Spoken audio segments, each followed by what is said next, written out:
Happy handpanuary, welcome back. Today we are combining the previous two videos patterns to create a full composition, and we will also be exploring the harmonic technique. So first let's learn how to make a harmonic. So on your center tone, on your ding here, you'll see that it's oval shaped. I want you to imagine that you've got one line running through the short axis and one line running through the long, right? Whoop, whoop. So you create a little cross here. We're going to place a finger on the long axis very gently. We don't need to press, it's just resting there. And for me, my sweet spot is kind of close to the dome of the ding. You hear that it starts to get a bit purer as I move into the center. Your ding might be different, so have a little play around. But we're going to rest the hand here, and then I'm using my right, with the right hand striking in the opposite axis.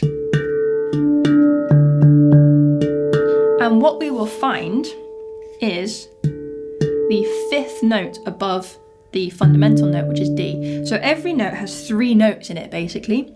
This one, the fundamental, the tone that you hear, is D. And then you can access the octave above that. It's the same note, it's just existing on a different part of the keyboard. And then if you go even higher still, 5 notes above that, D, E, F, G, A, you'll find a high A by muting this long axis. So it's the short one that's vibrating, right? The long axis vibrates, we mute the short, we get the D. We mute the long and we strike and vibrate the short axis, and we get the A. Right?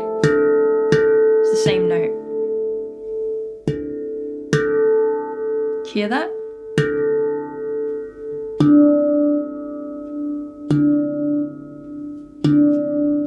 And the same can be found on all of the notes of your instrument, depending on the quality of your instrument. So again, all of these notes are oval shaped. You want to find the short, mute that to reverberate the long. And then you want to find the long, mute that to make the short one vibrate.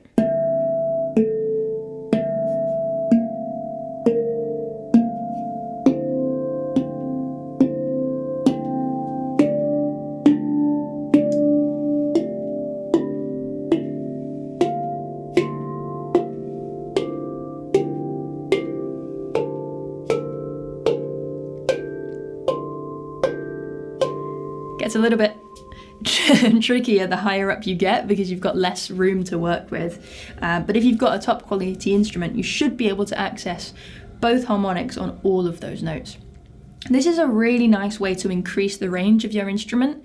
If you don't have bottom notes, you can access higher octaves by striking the harmonic rather than relying on extensions. Right? I can go all the way up to the high D without needing this one, right? So that's a really nice thing to explore. In this case though, we're just going to play around with a ding harmonic, and we could even get extra fancy, strike it as usual and then press the bend. Ooh, don't go too crazy on that because we don't want to knock it out of tune. But bending harmonics is super fun. And we're going to place that at the end of our groove.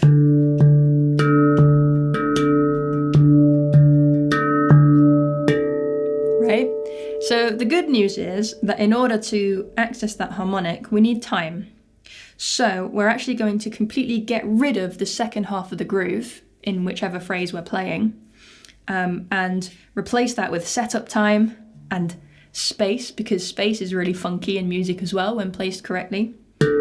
Give us enough time to play that strike on the 4. So we've got 1 E, 2 E and 3 E and 4 E and So we'll play the ding on the 3, but instead of playing here, we set up and then we strike the harmonic.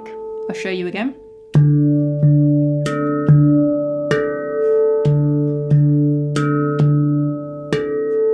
Try it with me.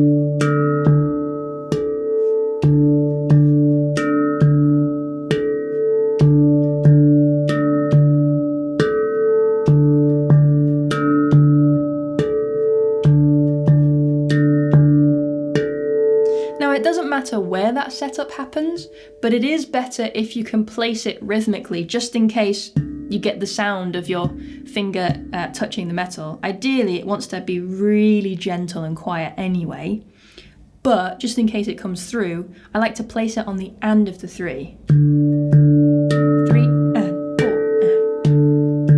and 3 and 4 and, right? And then we can even bend it.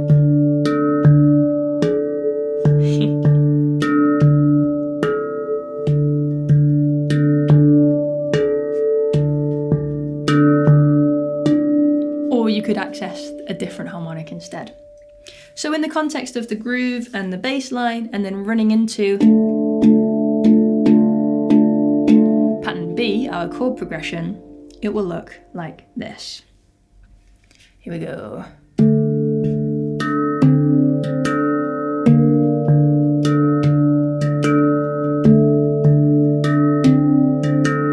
Here it comes.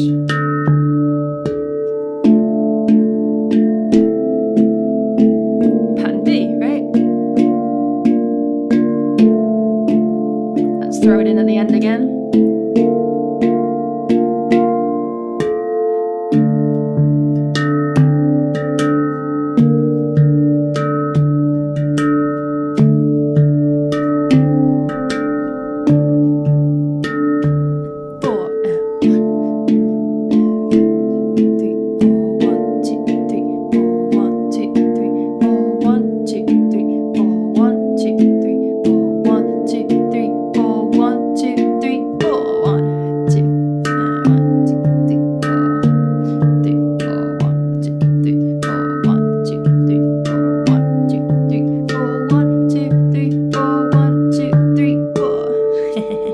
So basically, all you need to do is eliminate something at the very end of that phrase to be able to set up and place that harmonic. What's really important is that you're still counting to 4 so that you're not adding it onto, tacking it onto the end of your existing phrase.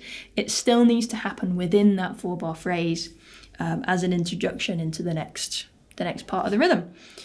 And that's it. That's 2 patterns, a nice little harmonic moment, a little bit of space as well, and then diving into whichever pattern comes next. So have a play with rotating those 2 ideas, throwing in your harmonic at the end of the phrase as you switch. Whatever harmonic you choose, I'd be super interested to see what you come up with. I'd be super interested to see if you can come up with a different chord progression or a different bass line or whatever, depending on what instrument you have. So yeah, do share away, and I look forward to seeing your versions of these patterns. Again, sign up to the Patreon if you haven't already. I would love your support. A lot of work goes into this month, a lot of hours, and it's just really nice. The community is just really lovely. So if you come along to Patreon, you'll get access to a WhatsApp group. I'm hanging out in there. Everyone else is hanging out in there. Come and share what you're working on, inspire others, and yeah, enjoy. I'll see you next time.